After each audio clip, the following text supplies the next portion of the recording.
Madurai AIIMS கட்டுமான பணிகளை விரைந்து தொடங்க உத்தரவிடக் கோரிய வழக்கில் மத்திய அரசு தரப்பில் எழுத்துப்பூர்வ அறிக்கை தாக்கல் செய்ய மெட்ராஸ் உயர்நீதிமன்ற மதுரை அமர்வு உத்தரவை பிறப்பித்திருக்கிறது.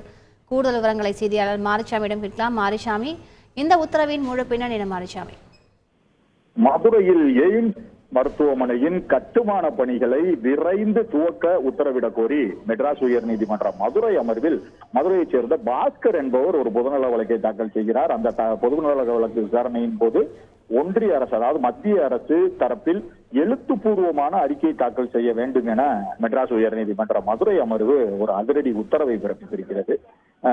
இந்த வழக்கின் பின்னணி பார்த்தோமானால், மதுரையைச் சேர்ந்த பாஸ்கர் என்பவர் தாக்கல் செய்த மனுவில் இந்தியாவில் மருத்துவர் நோயாளிகளின் விகிதம் அதிக வேறுபாடில் இருக்கிறது, மருத்துவர்களுக்கு பணிப்பளு அதிகமாக இருக்கிறது, அதனை சரி செய்யும் வகையில் மருத்துவ மாணவர்களின் எண்ணிக்கையை உயர்த்த நடவடிக்கை எடுக்கப்பட்டு வருகிறது. மதுரையில் எய்ம்ஸ் மருத்துவமனை அமைப்பதால் ஏராளமானவருக்கு வேலைவாய்ப்பு கிடைப்பதோடு அவர்களின் வாழ்க்கை தரம் உயரும். தென் தமிழகத்தைச் சேர்ந்த மக்கள் சிறந்த மருத்துவ உதவியை பெறுவார்கள். இதனை கருத்தில் கொண்டு 2015ஆம் ஆண்டு எய்ம்ஸ் மருத்துவமனை அமைக்கப்படும் என ஒன்றிய அரசு அறிவித்தாலும் இன்னும், அதாவது 2018ஆம் ஆண்டுதான் மதுரை தோப்பூர் பகுதி தேர்வு செய்யப்பட்டது. பிரதமர் நேரில் வந்து அடிக்கல் நாட்டினார்.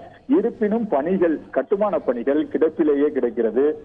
ஆகவே அந்த கட்டுமான பணிகளை விரைந்து முடிக்க வேண்டும் என அந்த மனுவில் கூறியிருந்தார். இந்த மனுவானது மெட்ராஸ் உயர் நீதிமன்ற மதுரை அமர்வு நீதிபதிகள் சுப்பிரமணியன், விக்டோரியா கௌரி ஆகியோர் கொண்ட அமர்வு முன்பு விசாரணைக்கு வந்தபொழுது மத்திய அரசு தரப்பில் ஆஜரான வழக்கறிஞர், கட்டுமான பணிகளுக்கான டெண்டர் விடப்பட்டு விட்டது, பணிகள் துவங்கி 2026க்குள் நிறைவடைந்துவிடும். கட்டுமான பணிகளானது 2026க்குள் நிறைவடைந்துவிடும். இடையில் கொரோனா காலம் ஏற்பட்டதால் ஒரு சிறு காலதாமதம் ஏற்படுகிறது என தெரிவித்தார். மேலும் மதுரை தோப்பூரில் எய்ம்ஸ் மருத்துவமனை கட்டுமான பணிகள் எப்போது நிறைவடையும் என நீதிபதிகள் கேள்வி எழுப்பினார்கள்.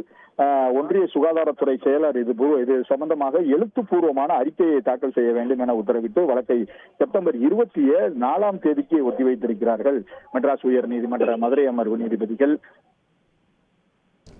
கூடுதல் விவரங்களுக்கு நன்றி மாரிசாமி. செய்திகளை உடனுக்குடன் தெரிந்து கொள்ள உடனே சப்ஸ்கிரைப் பண்ணுங்க.